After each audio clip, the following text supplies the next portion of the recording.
Welcome back, everybody. Today is our Wednesday session that we're starting. We are starting the book Contentment of Seeing God's Goodness. I'm going to hand it over to Ken, and he's going to give a little better introduction. Okay. Yeah. What Alexis said is accurate.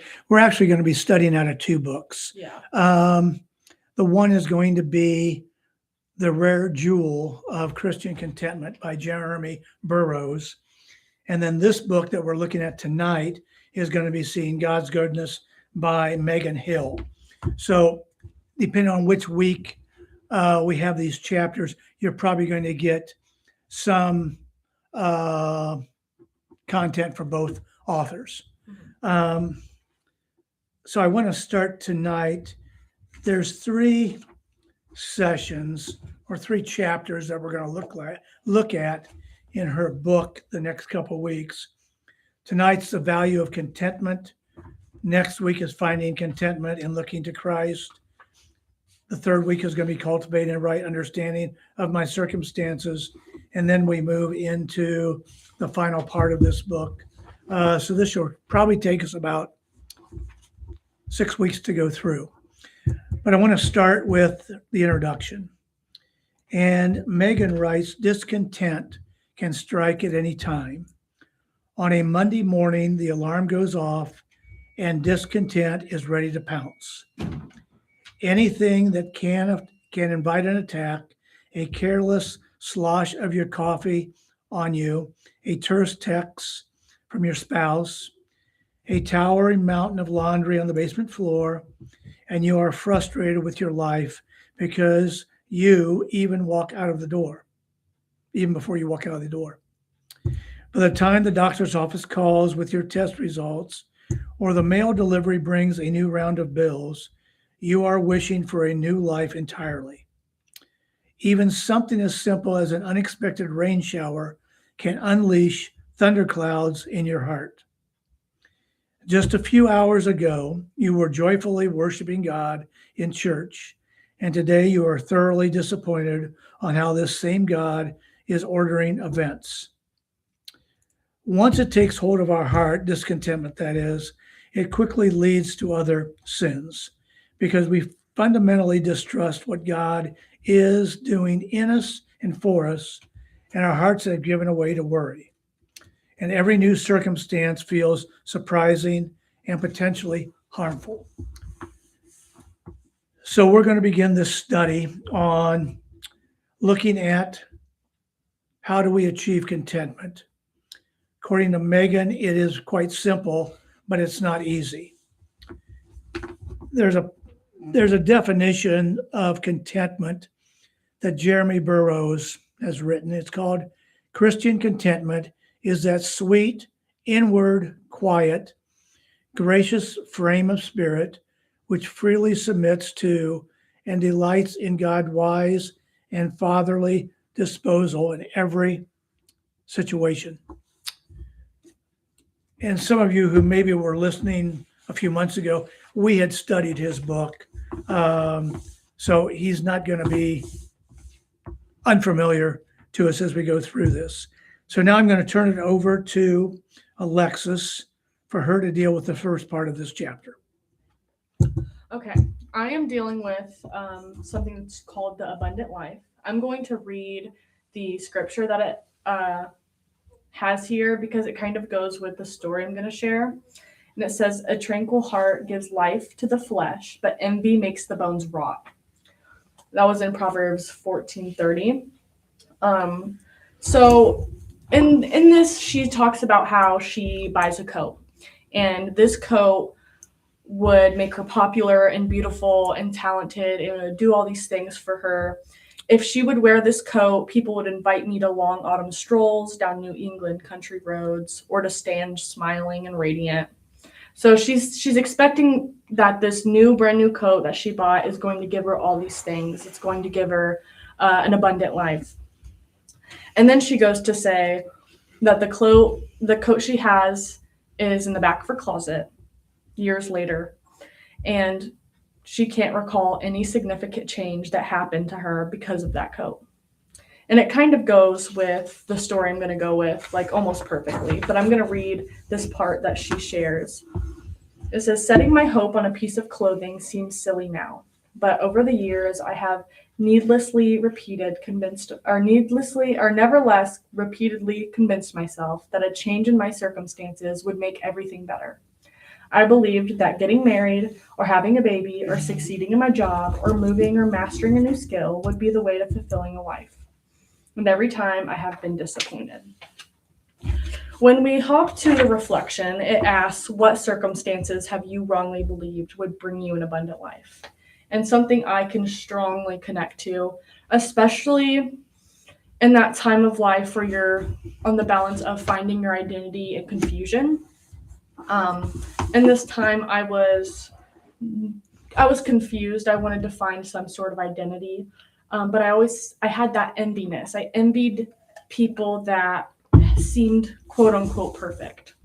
I think a lot of people have this experience where, especially in school, you'll see that girl and you just think she's perfect. She has the perfect clothes. She has the perfect life, which is so far from true, but that's what I genuinely believed.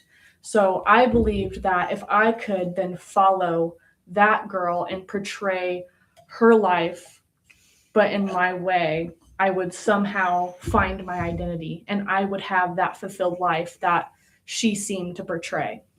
Her life wasn't perfect. She was just a normal girl like everybody else. But because I tried so hard to fit a narrative that wasn't mine, and I tried to do everything she was doing because I was envious of her, I found myself exhausted, because that's exhausting. It's almost like a competition of how I could be just like her, and it is genuinely exhausting. I was anxious every day, trying to not necessarily one up anybody, but just trying to fit that narrative so hard that I didn't fit. And it was causing me so much stress throughout my day. And it almost left the circumstances that I had previously even more of a mess. It was so messy.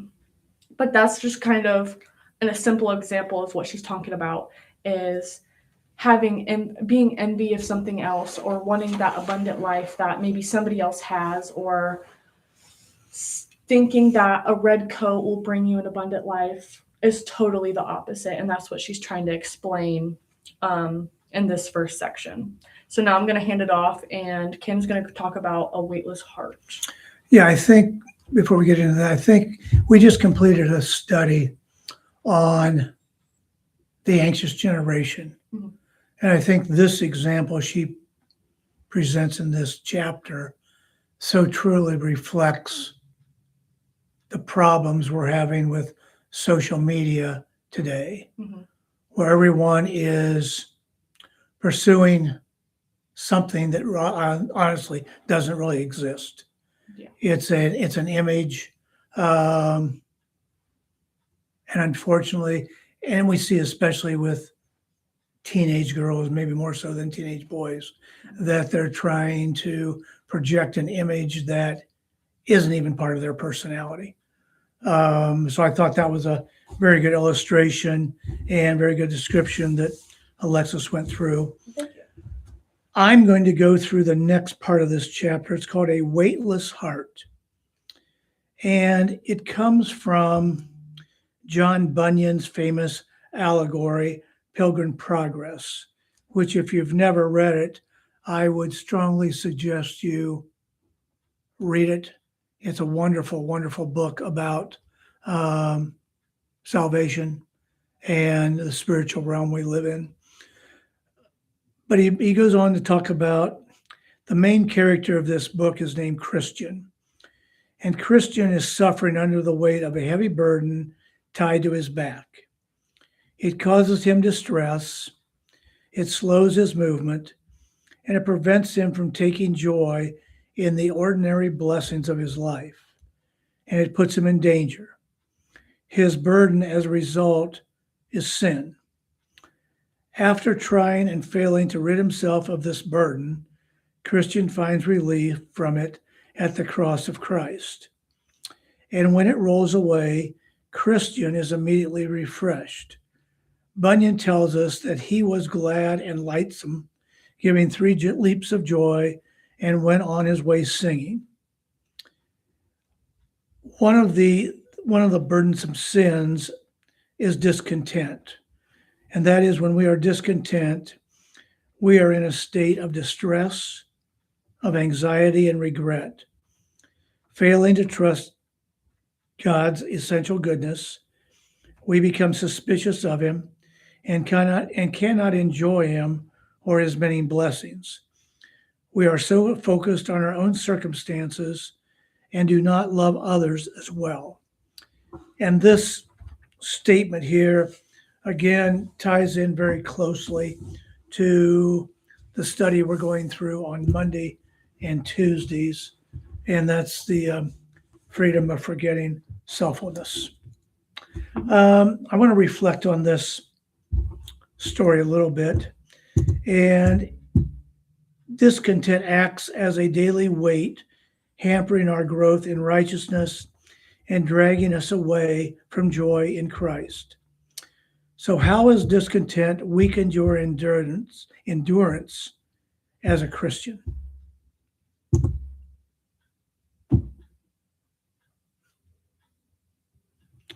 I think for me, in the past, it's been very, very easy for me to complain and argue with God about what he's asking me to do. And as a result of that attitude, I can develop an attitude of discontentment. And that discontentment, if it's not checked immediately, moves into maybe anger or resentment or questioning why he's responding the way he's responding, which he has no obligation to tell me why anyways. So I think that's one of the areas that if I don't check on a regular basis can very much weaken my walk. You have anything to add, Alexis? Yeah, that's something I can also identify with, is questioning God. I could see that as being something I can be discontent about, is questioning what's happening in my life and questioning God and why it's happening. And like you said, he has no obligation to explain anything to me. But that as a whole, in those moments, I'm not trusting God. And I think that's the outcome of that. And it's something that I still have to work towards, and I'm still working towards, but I am getting a lot better with understanding some circumstances aren't always God trying to be bad, because he's not bad. And that's something that I think comes with knowledge as well. And so I am learning a little bit more into that. Yeah, I think a derivative of discontentment lies in our disobedience. Mm-hmm. And our disobedience lies in a rebellious act towards God. Yeah. And I don't think it's just us two that deal with this. Based on the current environment in this country, discontentment seems to prevail more than contentment. So we're going to move on to the next section. It's contentment is great gain, and Alexis is going to cover that.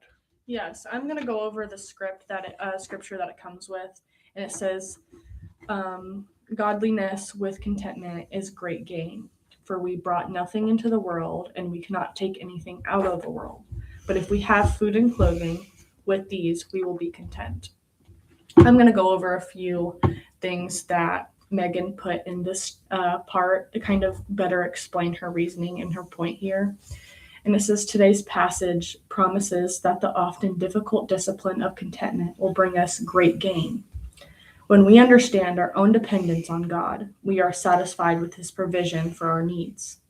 We gain a reward more valuable than anything else we might lack. In the 1600s, the Puritan Jeremiah Burroughs made a list of God's contentments. Excellencies is what he calls them. And I'm going to go over a few of these points that she has here, starting off with contentment makes us ready to worship God. When we worship in private or in public, we acknowledge that God alone is God and that we are his humble creatures who owe him our very selves. If we are contented, we will be eager to sing and pray and listen to the God who does things well. The second one is contentment allows us to experience and display God's grace. Contentment does not naturally come to anybody, and I can be the first one to tell you that. Apart from grace, all people grumble and complain almost without pause. I probably have complained and grumbled today, to be honest. But by his Spirit, God transforms us, making us content and displaying his power to everyone who sees our lives.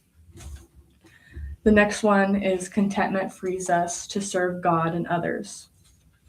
If we are constantly preoccupied with our own situation, the things we lack or the things we wish were different, we won't be looking for opportunities to serve. The most useful people in God's kingdom are those who trust the Lord regardless of outward circumstances.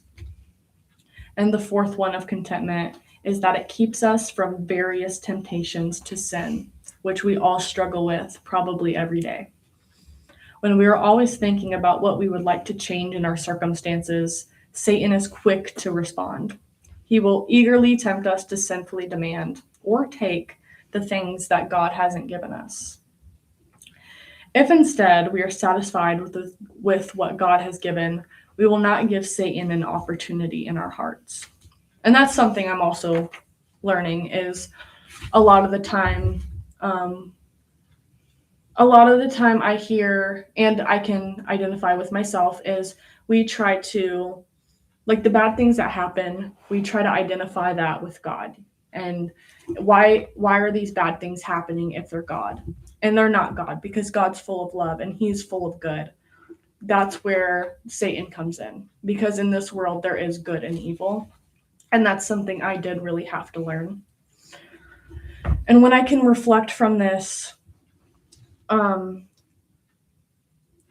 reward motivates me to do more. So this question is asking, how are you motivated by reward in your life? And when I think it's natural, when we get rewarded, the next thing is, what can I do to get rewarded again? Or what can I do to get rewarded better than I did the last time? And I think that ties in the book that we're still currently reading, which is The Freedom of Self-Forgetfulness by Timothy Keller. He talks a lot about meism and the ego. And the ego is, I believe, I think it's id. I think that's how you pronounce it. I was talking to somebody the other day about how I think the Greek meaning of it is me or something like that. But that's basically what the book is about. It's meism, it's the ego, the focusing on yourself. And I think that's where my answer ties into, is a lot of the time the reward that I gain, I tie it to my identity, which is discontent. That's almost like the definition of being discontent, where you're tying these achievements to your identity. And sometimes it's hard to understand, but I think reading this book has helped me understand it a lot, and that's why it's really encouraged that you read it yourself. I want to say that along with that question, there's also, what hard things have you been willing to do because of promised gain? And I think I constantly work towards my goals with a promise to a fulfilled life. And I think that's something a lot of people can identify themselves with. But like, given the example that we had in the first part of this book, where she has the coat and she thinks it's going to give her that fulfilled life, and in the end it just doesn't, because she's trying to attach it almost to her identity and who she is, and it never works out that way. You have anything to add to that reflection? Yeah, I want to just comment a little bit more on contentment. Yeah. Contentment originates inwardly Mhm. within our soul. It's that inward submission of our heart to God. It's the silencing of those internal distractions that hinder my focus on God as I seek to hear his voice guiding me to a content heart. Contentment also shapes our spirit's attitude, and that is when our spirit is aligned to God's spirit, it produces a proper attitude for contentment. And finally, to close, contentment remains steady in every situation. Whether facing difficulties or enduring trials, contentment enables the believer to remain steadfast and unshaken. And I think sometimes when we're going through trials or we're going through difficult times, and we all have difficult seasons in our life, we have a tendency to blame God for that, when in fact, many times, if we go back and read the story of Job, many times God does allow us to go through difficult times, challenging times, not to punish us, but to increase our faith and our dependency upon Him. Mhm. So I think we'll conclude with that today. Yes. And tomorrow, Lily and I will be doing our podcast on the 8th chapter of Ecclesiastes. So I hope you can join us. And then next week, Monday and Tuesday, we're back on The freedom of self. the freedom of self-forgiveness, which I just forgot, with Matthew Keller. Yes. So have a good evening, and we'll see you tomorrow. Yes. Thank you.